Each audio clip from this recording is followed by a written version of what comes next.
सकते हैं, बढ़ाना। मेरा आवाज़ थोड़ा सा छोटा है, आ रहा है ना? हाँ ठीक है।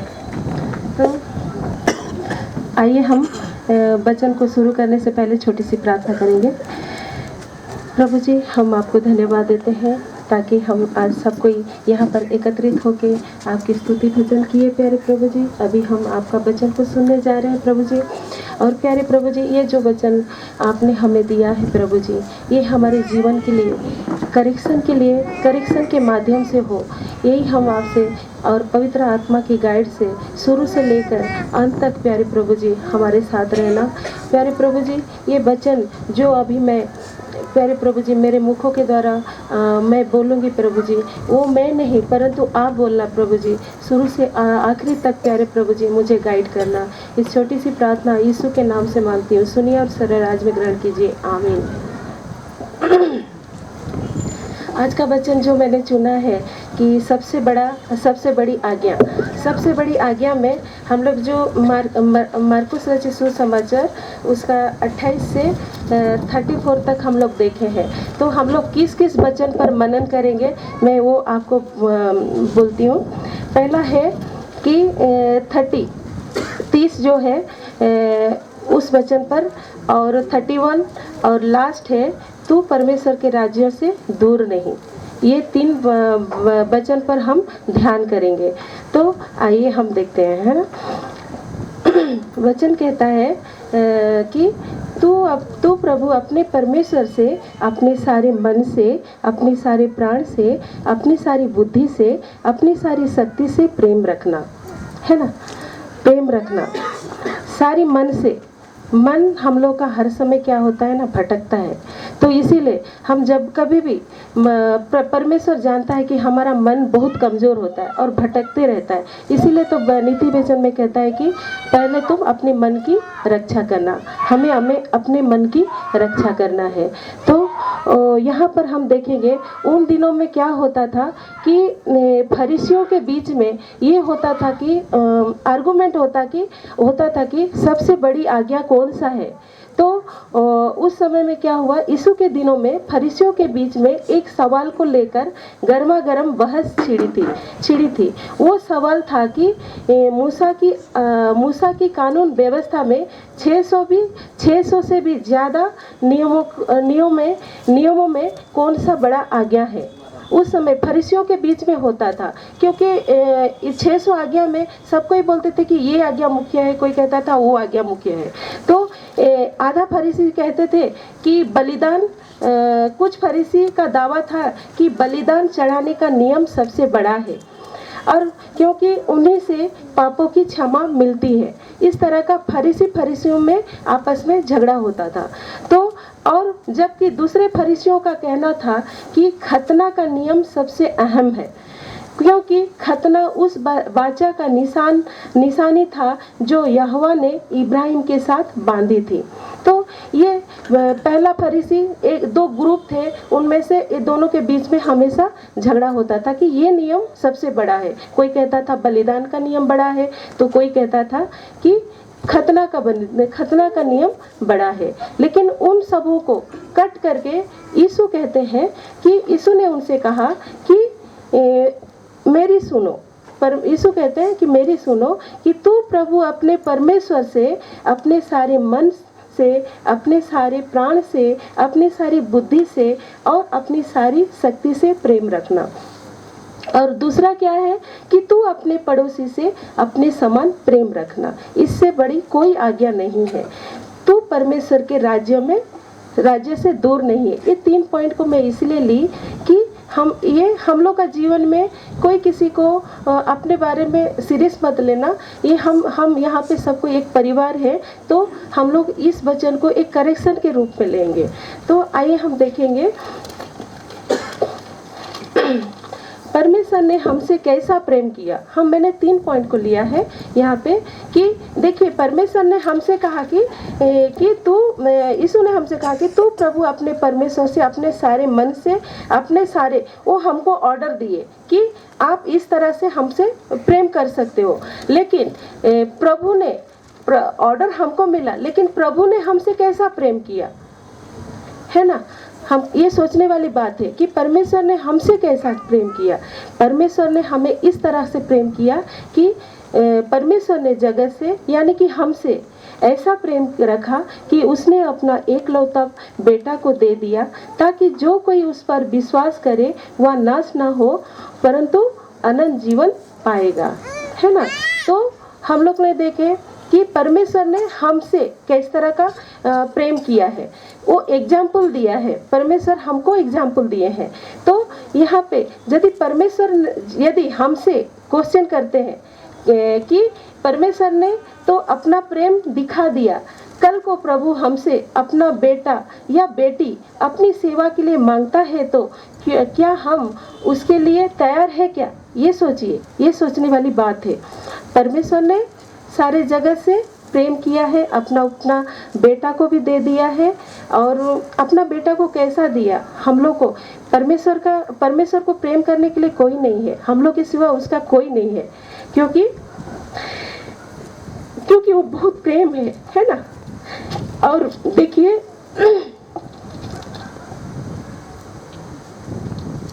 यहाँ पर हम देखते हैं कि परमेश्वर ने तो अपना प्रेम हमें दिखा दिया है, कल को प्रभु हमसे अपना बेटा या अपनी बेटी सेवा के लिए मांगता है तो हम क्या उसके लिए तैयार हैं?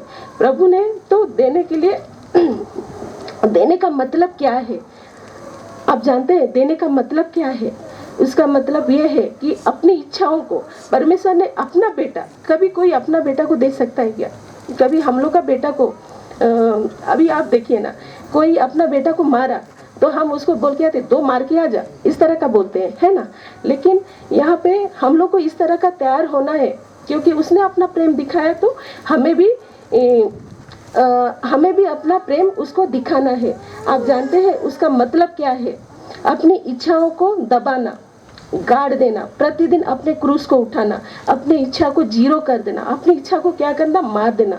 मतलब परमेश्वर वो तो चाहता था कि बोले तो वो दुनिया छोड़कर बोले तो क्या स्वर्ग छोड़ के दुनिया में आए, है ना। लेकिन दुनिया में आए, अपने आप को शून्य कर दिया, इतना ऐशो आराम का जिंदगी को छोड़ के यहाँ पे शून्य कर दिया, हम लोग के लिए मारा गया, गाड़ा गया, कितना बहुत सारे दुख उठाए, है ना। लेकिन क्या हम ऐसा कर सकते हैं क्या? अपने बच्चों के लिए हम उतना बर्दाश्त कर सकते क्या? नहीं कर सकते हैं।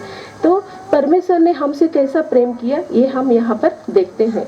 तो और एक है कि दूसरा क्वेश्चन आता है, कलीसिया परमेश्वर को अपना प्रेम कैसा बता सकता है? कलीसिया परमेश्वर को अपना प्रेम कैसा बता सकता है? आइए हम, ये भी बहुत सोचने वाली बात है। ये एग्जाम्पल आज मैं ये तैयार नहीं हुई थी एक्चुअली, सही बात बोले तो मेरा भाई ने मुझे ये बोला कि तुम कैसा तैयार की है, थोड़ा बता। तो ऐसा बोल के मैं ना बता रही हूँ, लेकिन मैं प्रिपेयर तो कर रही हूँ, लेकिन मैं प्रिपेयर नहीं कर पा रही हूँ, थोड़ा सा हिंट्स बताना। तो उसने मुझे ये बोले तो इस तरह से समझा कि एक तो लेना परमेश्वर हमसे कैसा प्रेम किया, और कलीसिया परमेश्वर को अपना प्रेम कैसा दिखा सकता है, और हम अपना प्रेम कैसे परमेश्वर को दिखा सकते, इस टॉपिक पर तुम एक्सप्लेनेशन करना। ये बात मुझे मेरा भाई ने बताया, तो मैं वही थोड़ा सा आधा घंटा, मैं तो दूसरा प्रिपेयर करी थी, तो ऐसे सोचते सोचते थोड़ा सा कंफ्यूज हो गई।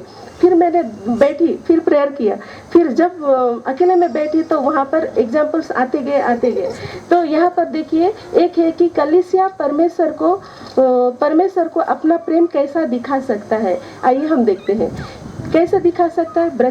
वचन प्रचार के माध्यम से, है ना, हम प्रभु का वचन को सिखा सकते हैं, और भूले भटकों को प्रभु के पास लाने के द्वारा हम प्रभु को खुश कर सकते हैं, और गरीब, अनाथ, विधवा और परदेशियों को सुधि लेकर उनकी जरूरतों को पूरी कर हम प्रभु को अपना प्रेम बता सकते हैं।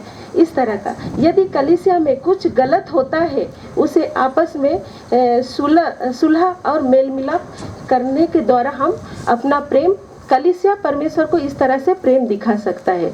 कभी कभी ऐसा होता है कि कलीसिया में बहुत सारे अनबन होते हैं, और इसके द्वारा क्या होता है, यदि कोई अविश्वासी लोग, है ना, हमारा अनबन को देखते हैं तो क्या होता है, वो लोग बाहर के लोग आकर क्या कहते हैं कि अरे आप लोग तो अपने में अपने आप को मेल मिलाप में नहीं रखते, और आप हमें संदेश सुनाते हो क्या? इस तरह का।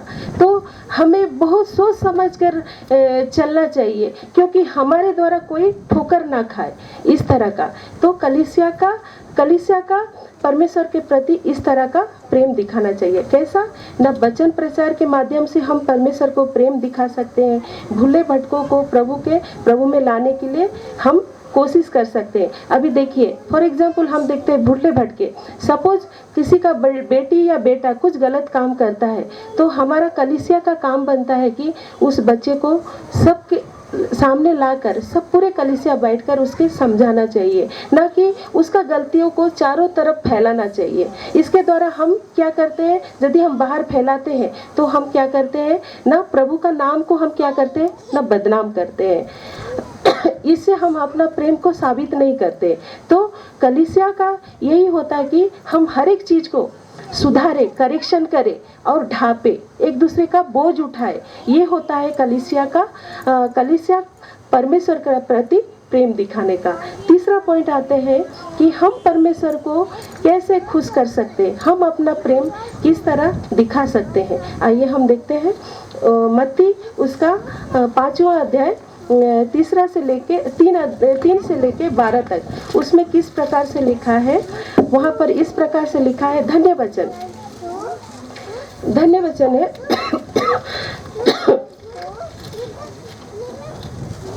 धन्य बोले तो क्या है, आशीषित है ना। धन्य बाइबल में इसमें कहा गया है कि आशीषित है वो जो मन का दीन है। परमेश्वर को हम कैसे खुश कर सकते हैं? अपने सारे मन से। जब हम दीन होते हैं, हम अपने को, जब हमें आशीष मिलती है तब हम अपने को और नीचा करते जाते हैं। उसको कहते हैं दीन होना, क्योंकि स्वर्ग का राज उन्हीं का है।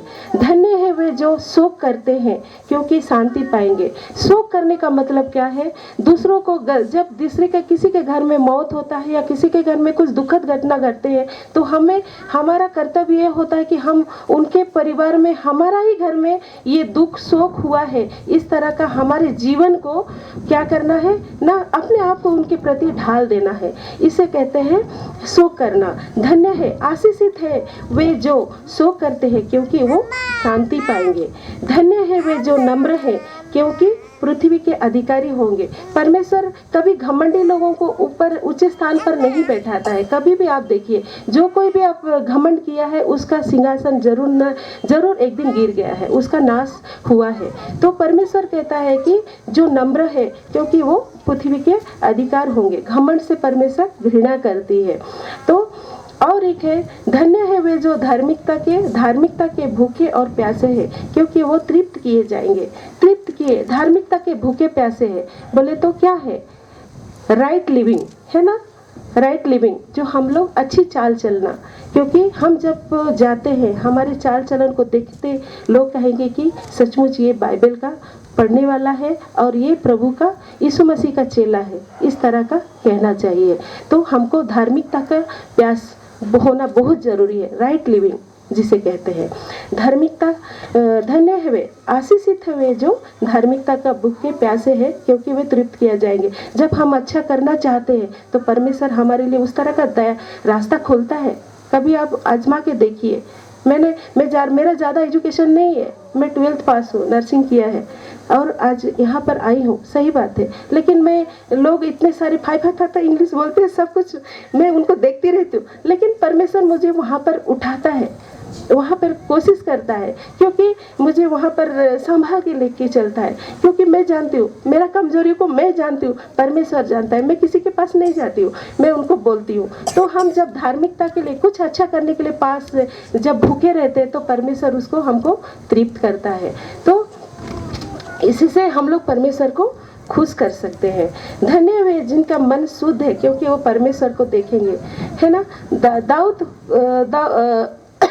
भजन संहिता में दाऊद के क्या कहता है परमेश्वर, वो तो दाऊद के बारे में परमेश्वर क्या कहता है कि वो तो मेरे मन के जैसा है ना। तो इस तरह का मन शुद्ध रहना चाहिए, ताकि कोई भी कहे कि इसका मन शुद्ध है। हम एक बात इस तरह का कहते हैं, सामने में एक बात करते हैं, बद पीछे कुछ अलग कहते हैं कि चलो भाई ये भाई तो बहुत अच्छा है, बद पीछे कहते हैं कि ये भाई गलत है। इस तरह का मन हमारे मन में नहीं रहना चाहिए। ऐसा यदि हम करते हैं, मन का अशुद्ध रखते हैं, तो हम परमेश्वर को कभी देख नहीं पाएंगे। धन्य है जो मेल कराने वाले हैं, क्योंकि वे परमेश्वर के पुत्र कहलाएंगे। मेल मिलाप बहुत ज़रूरी है हमारे जीवन में। कैसे कभी कभी हम देखते हैं पति पत्नी में झगड़ा होती है, बहुत सारी गलतियां पतियों में होते, पत्नियों में भी होती है, परंतु एक दूसरे को संभालना, एक दूसरे का वो जब हम गलतियों को माफ़ करते, यही होता है क्रूस उठाना।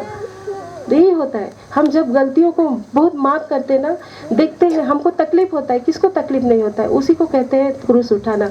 या अपना कॉलिग देखते हैं, जैसा मैं बोलती हूँ, मैं एग्जाम्पल के तौर पर कहूँगी कि हमारे हॉस्पिटल में जब स्टाफ पोजीशन इतना एक्यूट हो जाता है, कभी कभी कोई हट्टू से करते कि चलो सीख कर दो, जाने दो कैसा संभालते, लेकिन हम लोग का जो ये रहता है ना, हम लोग का जो क्रिश्चियनिटी रहता है, हम लोग को वो नहीं सिखाता है। हम लोग को बोझ उठाना है, एक दूसरे को संभाल कर लेकर जाना है, यही परमेश्वर को भाता है। धन्य है वे जो धार्मिकता के कारण सताए जाते, क्योंकि स्वर्ग का राज उन्हीं का है। धार्मिकता, जब हम अच्छा करते हैं और हमें कोई सताता है तो इसमें खुश होने की बात है, क्योंकि हम अच्छा कर रहे हैं।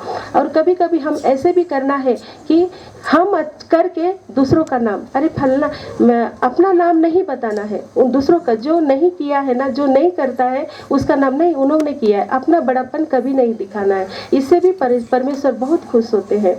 धन्य है तुम जो मनुष्य मेरे कारण तुम्हारी निंदा करे और सताए, झूठ बोलकर तुम्हारा विरोध में सब प्रकार की बुरी बातें कहे, तब आनंदित और मगन होना, क्योंकि तुम्हारे लिए स्वर्ग में बड़ा फल है। इसलिए स्वर्ग में बड़ा फल है। तो हम परमेश्वर से कैसे खुश करते हैं, कैसे खुश कर सकते हैं? आज अभी हम लोग ने तीन पॉइंट देखा है। परमेश्वर ने हमसे कैसा प्रेम किया, परमेश्वर ने क्या किया, अपने बेटे को हमारे लिए दे दिया, है ना। और दूसरी पॉइंट हम लोग ने देखा कि कलीसिया का जिम्मेदारी परमेश्वर को अपना प्रेम कैसा बता सकता है। तीसरा हमने सीखा है कि हम परमेश्वर को कैसे खुश कर सकते हैं, है ना। तो आइए हम देखेंगे सारे मन से, कहने का मतलब जब आप परमेश्वर की आराधना करते हैं, है ना, आपकी मन ईश्वर की ओर ही लगी रहनी चाहिए, संसार की चीज़ों में नहीं लगी रहनी चाहिए। परंतु कभी कभी हम देखते हैं हम आराधना करते हैं, चर्च में आते हैं, बैठते हैं, वचन उधर चलता है, पास्टर साहब रात भर दिन भर मेहनत करके हमारे लिए एक अच्छा भोजन तैयार करते हैं ना, जीवन की रोटी बना के हमको सवेरे परोसते हैं, है ना। और हम उस समय क्या करते हैं, हमारा मन को वहाँ पर ना लगाते हुए मोबाइल में हम लोग देखते हैं। ये बहुत गलत है ना। तो ये सब चीज़ हमें नहीं करनी है। सारे मन से कहा है तो पूरे सारे मन से हमें उसकी वचन को सुनना है, सीखना है, क्योंकि ये सब परमेश्वर को भी अच्छा नहीं लगता है। तो यहाँ पर यशायाह में लिखा है कि ये लोग तो होठों से तो मेरा आदर करते हैं, पर उनका मन मुझसे दूर है। सही बात है। कभी कभी हम प्रेजेंट वर्शिप करते रहते हैं, लेकिन हमारा आंख इधर उधर मटकते रहता है। ऐसा नहीं होना चाहिए। सही बात है, क्योंकि जो सामने से उधर से आने वाले लोगों का नज़र हमारे तरफ आता है, क्योंकि वो बहुत भक्ति से आते हैं, क्योंकि हमारा भक्ति से उनका भक्ति बढ़ता है। हम एक दूसरे को ऊंचा उठाना है, ना कि हम वो लोग आ रहे, अरे ये लोग तो खुद ही इधर उधर देखते रहते हैं और हम इनके चर्च में आए हैं। इस तरह का नहीं बोलना चाहिए, क्योंकि हम परिवार है। कभी आप लोगों को बुरा लगे तो बुरा मत मानना, क्योंकि ये हम लोग का करेक्शन है, क्योंकि हम किसी के जीवन का उन्नति का ठोकर का कारण ना बने। ये हमें बाइबल सिखाती है। ये मैं नहीं कहती हूँ, ये बाइबल ही कहती है। तो इसीलिए सारे मन से कहने का मतलब, जब आप परमेश्वर का आराधना करते हैं तो आपकी मन ईश्वर की ओर ही लगी रहनी है, संसार की चीज़ों पर नहीं लगनी है। हम सब मुंह से तो परमेश्वर की आराधना करते हैं, परंतु हमारा मन परमेश्वर से दूर रहती है। ऐसा हमें नहीं करना है। और कभी कभी आप ये भी देखिए, मैं चर्च में देखती हूँ, मेरा ध्यान लगाती हूँ मैं कभी कभी कि हम जो बड़े करते हैं ना, बच्चे वो सीखते हैं। यदि हम मोबाइल ये चर्च में हम खोल के व्हाट्सएप वगैरह चेक करते हैं ना, तो उस समय बच्चे भी करते, बच्चे क्या सोचते हैं कि अरे मम्मी पापा कर रहे हैं ना, तो ये सही है। चर्च में ये सब चलता है, ये सब सोचते हैं, क्योंकि हम अपने पीढ़ी वालों को क्या सिखाएंगे। इसलिए हम लोग अभी जो जवान लड़का लड़की है, अभी हम लोग को सीरियस होना है, क्योंकि ये हम लोग का सीरियसनेस ही हमको स्वर्ग राज में, हम लोग आज कितना सारे लोग मिले हैं, है ना। कल को हम लोग को आज यहाँ पर भजन गा रहे हैं, वचन सुन रहे हैं, अभी बिरयानी खाएंगे, कुछ भी हो, है ना, कितना आनंद कर रहे हैं। कल को हमें ये मोटिव लेके, ये एम लेके, हमको ये गोल लेके हमें चलना है कि स्वर्ग में भी हम ये पूरे जितने बैठे हैं सब वहाँ पर मिलेंगे, है ना। हालेलुया बोलिए सब। तो यही होना चाहिए, एनकरेज रहना चाहिए। तो इसीलिए जब आप आराधना करते हैं तो मन को स्थिर होना चाहिए। बहुत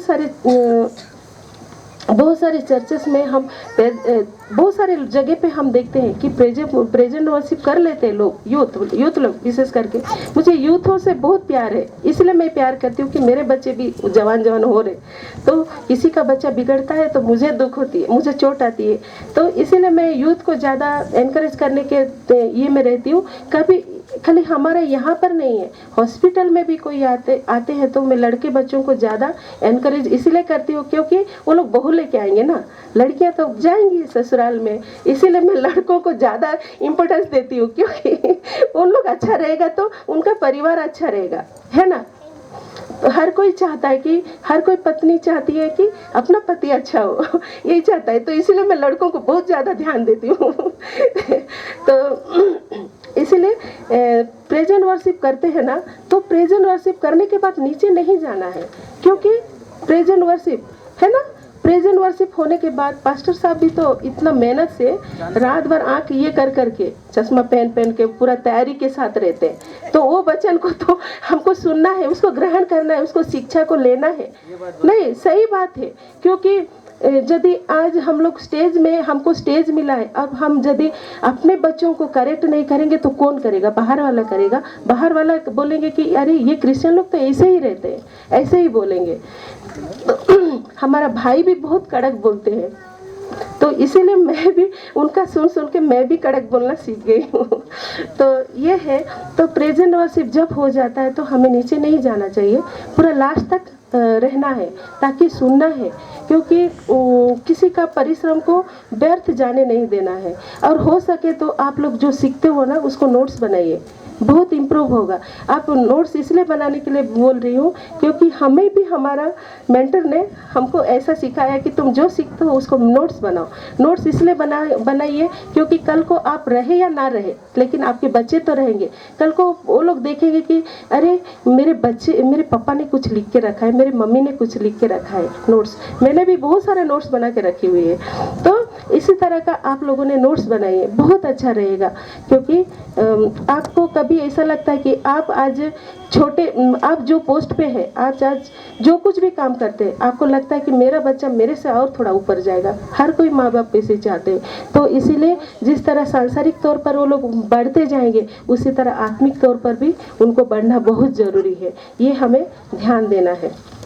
देखिए, और दूसरी बात है कि प्रेजेंट वर्शिप करते समय हम लोग गाना तो गाते हैं, है ना, तो उस समय गाना गा के हम नीचे चले जाते हैं। इसको क्या कहते हैं मालूम? हम लास्ट तक नहीं रुकते हैं, उसका क्या कहते हैं? परफॉर्मेंस बोलते हैं।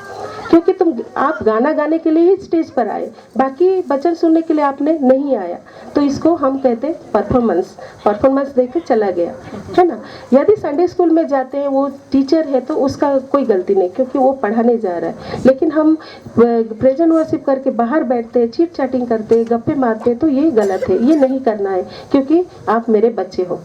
और दूसरी बात है, जब हम चर्च में आते हैं, जब हम गाते समय दूसरे को स्पिरिचुअल दिखाते, या हमारे बोली वचन से चर्च में धार्मिकता का चादर ओढ़े हुए चर्च में सरदूत के जैसा हम अपना बिहेवियर दिखाते, बहुत धार्मिकता का प्रदर्शन करते हैं, तो लेकिन हम बाहर जाने के बाद हमारा रूप कुछ अलग रहता है। दूसरे गंदा गाली देना, इसको हम क्या कहते हैं मालूम है? मॉडिफिकेशन बिहेवियर कहते हैं, मॉडिफिकेशन, है ना, इसको ये कहा जाता है। तो ऐसा हमें नहीं करना है, क्योंकि हमको जब परमेश्वर ने कहा है कि तू अपने परमेश्वर से सारे मन से, सारे प्राण से, अपने सारी बुद्धि से, अपने शक्ति से प्रेम रख, तो ये सब चीज़ें जो मैंने अभी बताया नेगेटिव चीज़, इसको आप अपने जीवन में नेगेटिव मत लेना, पॉजिटिव लेके अपने आप को करेक्शन करते हुए आगे बढ़ना।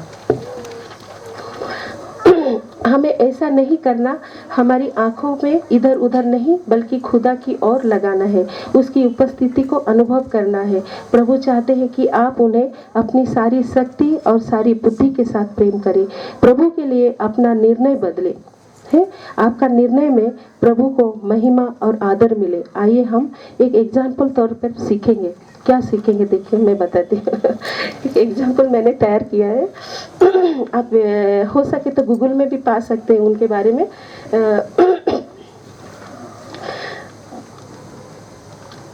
2011 की बात है ना।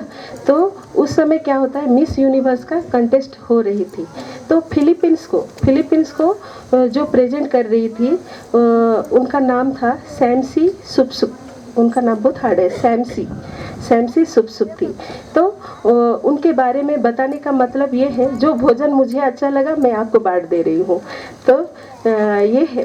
तो सैमसी सुपसुप के बारे में मैं ये बताना चाहूँगी कि वो अभी जैसा मिस इंडिया का कंटेस्ट होता है तो उस समय वर्क करते हैं, है ना, अपना अपना वर्क करके चले जाते हैं। उनको एक जगह पे खड़ा करते हैं और उनको एक क्वेश्चन पूछा जाता है। आप लोग कभी देखे होंगे न्यूज़ वगैरह में, सभी कोई देखे हैं, मैं तो देखी हूँ इसलिए मैं बोल रही हूँ। तो वहाँ पर उनको पूछा जाता है कि उनको एक क्वेश्चन पूछा गया, क्या तुम अपना धर्म बदल लोगी उस इंसान के साथ शादी करने के लिए जिसे तुम प्यार करती हो। उसको उस तरह का क्वेश्चन पूछा गया, क्या तुम उस जिसे तुम प्यार करती है उसके लिए अपना धर्म बदल सकती हो क्या? यदि बदल सकती हो तो क्यों बदल रही है, और नहीं बदलती तो क्यों नहीं बदलती है? इस तरह का उसे पूछा गया। ये तो उस सवाल का जवाब उसने इस प्रकार से दिया।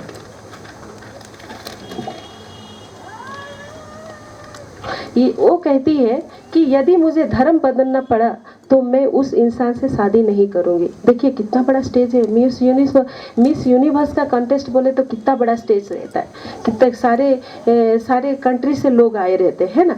तो वहाँ पर इस तरह का एक जवाब देना कितनी बड़ी बात है। तो वो सैमसी सुपसुप ने कहती है कि यदि मुझे अपना धर्म बदलना पड़ेगा तो मैं उस इंसान से शादी नहीं करूँगी। सबसे पहला इंसान वो है, वो क्या अपना गवाही दे रही है इतना बड़ा स्टेज में। वो एक ऐसा गवाही दे रही है कि सबसे पहला इंसान वो है जिसे मैं प्रेम करती हूँ, वो है मेरा परमेश्वर, वो मेरा खुदा है जिसने मुझे बनाया है। और मेरा अपना विश्वास है और मेरा सिद्धांत है जो मुझे बनाता है जो मैं आज हूँ, है ना। उसने कितना बड़ा विटनेस दिया है सारी दुनिया के सामने। मैं जिसके लिए जिसको शादी करने के लिए मुझे अपना धर्म बदलना पड़ता है तो मैं उसे शादी नहीं करूँगी, क्योंकि मैं अपने परमेश्वर से सबसे ज़्यादा प्रेम करती हूँ। वो बड़ा गवाही देती है, बोले इतना बड़े स्टेज के सामने। यदि वो इंसान सचमुच मुझे प्यार करता है, वो मेरा परमेश्वर से भी प्यार करेगा और करना भी चाहिए। इसके बाद क्या था कि वो मिस यूनिवर्स कंटेस्ट से थर्ड पोजीशन में आई है। इसके जवाब में बहुत सारे लोग, इसका यही जवाब के कारण शायद हो सकता है मैं भी, तो वो थर्ड पोजीशन में आई। तो लोगों में ये रूमर्स आया कि शायद इसका रिलीजियस बिहेवियर रिलीजियस बिलीफ के कारण ही उसने ये पोजीशन, बोले तो ये ताज उसे नहीं मिला। लेकिन और बहुत सैमसी से लोग पूछे कि आपको यह ताज नहीं मिला तो आप नाराज तो नहीं है? तो वो क्या आंसर देती है कि यह एक गेम है, इसमें किसी को तो हारना है और किसी को तो जीतना है। और ये 2011 में वो थर्ड पोजीशन में आई और दूसरे जो थे वो फर्स्ट पोजीशन में आए। तो यहाँ पर मेरे बोलने का ये एग्जाम्पल देने का मतलब ये है कि यहाँ पर और एक डिसीजन उसने क्या आंसर दिए। मुझे इस डिसीजन से कोई गम नहीं, वो बेहतर है। उसकी खुशी में मैं बहुत खुश हूँ, क्योंकि मैं परमेश्वर से प्रेम रखती हूँ। और यहाँ पर हम यह देखते हैं असल जीत तो यही है यदि हम दूसरों की जीत में खुश हो। यहाँ पर देखिए, यदि हम दूसरों की जीत में खुशी होते हैं तो यही असल जीत है। यहाँ पर हम क्या सीखते हैं ना, हम अपने पड़ोसी को कैसा प्रेम करते हैं, है ना। यहाँ पर ये देखते हैं कि ये पड़ोसी धर्म होता है कि हम दूसरे के खुशी में अपने अपना खुशी ढूंढना है। यहाँ पर हम जितने भी बैठे हैं सब अपने आजू बाजू सब अपने अपने पड़ोसी हैं, है ना। तो हम लोग को यही कोशिश करना है कि हमें एक दूसरे को ऊंचा उठाना है, एक दूसरे का बोझ उठाना है, एक दूसरे कोई गिरते हैं तो उसे संभालना है। यही है पड़ोसी धर्म। सैमसी के जवाब से बहुत सारे लोग अच्छे अच्छे कमेंट्स भी किए। उनमें से एक कमेंट ऐसा था कि आपने तो इस दुनिया का ताज, मिस यूनिवर्स का ताज तो आपने नहीं जीता, लेकिन मैं विश्वास करता हूँ कि आपने एक दूसरे यूनिवर्स का, जो खुदा का जो दिल को तो आपने जीत लिया है ना। तो ये यहाँ पर कितना अच्छा से कहा। एक ने कहा, you may not know own the miss universe crown, but I do believe that you own the heart of the one who made the other universe, है ना। तो देखिए सबके सामने इतना बड़ा गवाही देना कितनी बड़ी बात है।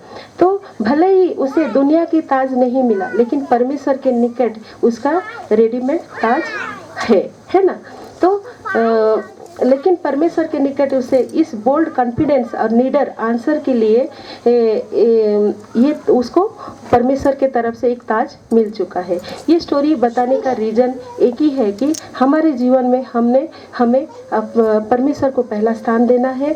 बाकी हस्बैंड, बच्चे और संसार की सारी सुख सुविधा वो सेकेंडरी होना चाहिए। पहला प्रेम, पहला परमेश्वर होना चाहिए। इसने उस गवाही के द्वारा सारी दुनिया के सामने उसने साबित कर दिया कि उसके जीवन में परमेश्वर सबसे पहला है। हमारी ज़िंदगी में भी ऐसे ही होना चाहिए।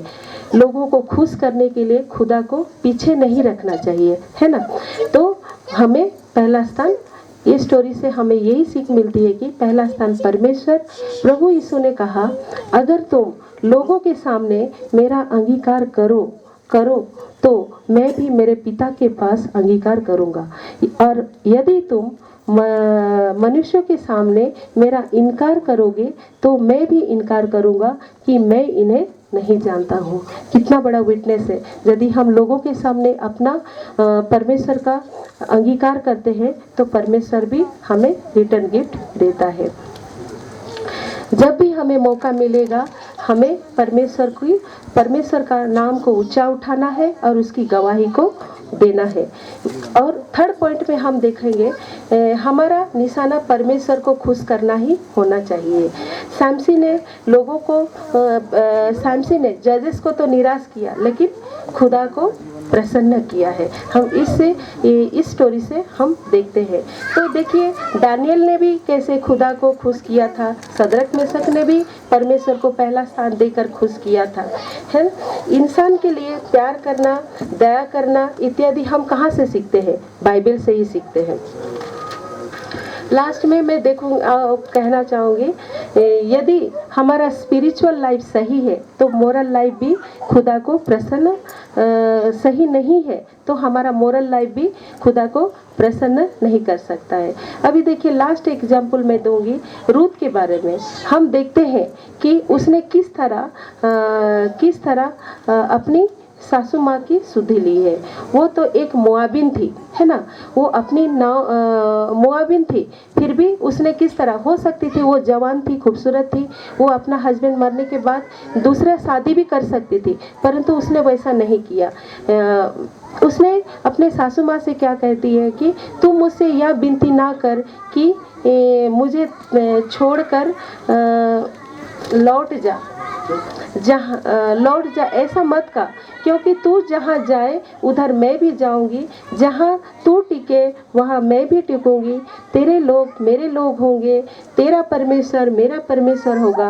आज हम बाइबल से सीखते हैं कि वो आज दाऊद की परदादी है और उसी वंशावली में यीशु मसीह का जन्म हुआ है। देखिए जो कि रूथ के बारे में बोलने का मतलब यह था कि वो परमेश्वर को जानती भी नहीं थी, है ना, लेकिन उसने अपने सारे मन से, अपने सारे प्राण से उसने परमेश्वर की आज्ञा कहीं ना कहीं तो वो सुनी होगी, जिसके द्वारा उसने अपनी सासू माँ की, है ना, सुधि ली है, जिसके द्वारा उसे बोले तो यहाँ पर आप देखेंगे तो यहाँ पर उसने एक पड़ोसी धर्म भी निभाई है। कैसे कि उसके वो खुद भी विधवा थी और उसके विधवा सासू माँ को भी नहीं छोड़ी, क्योंकि उसने उसका बोझ को उठाया है। ये कितनी बड़ी बात है। लेकिन आज के युग में ऐसा कहाँ होता है। यदि जवान खूबसूरत रहे तो वो भाग जाती है बहुत सारी जगहों पे, लेकिन कहीं कहीं पे अच्छे स्त्रियां भी रहती है, बहनें रहती है जो कि ये सब करती हैं। तो देखिए उसने उसका इतना बड़ा त्याग के लिए आज उसका वंशावली में जीसस का भी जन्म हुआ है। तो बाइबल से हम सीखते हैं कि जिस किसी भी परमेश्वर जिस किसी ने भी परमेश्वर अपने प्रभु से अपने सारे मन, अपने सारे प्राण, अपने सारी बुद्धि के साथ प्रेम रखा हो, उसे प्रभु कभी नहीं छोड़ता है। और लास्ट में हम देखते हैं हम अपने पड़ोसी से कैसे प्रेम रखते हैं। ये पड़ोसी से प्रेम रखने का मतलब आप चाहते हैं कि आपसे जैसे लोग व्यवहार करें, है ना। आपको यदि कोई तकलीफ देता है तो आपको तकलीफ लगती है, तो आप भी ऐसा करना कि आप भी दूसरे को तकलीफ ना दे। तो लूका 6 उसका 27 उसका ये आखिरी वचन है। लूका उसका 6 उसका 27 से 31 में क्या लिखा है।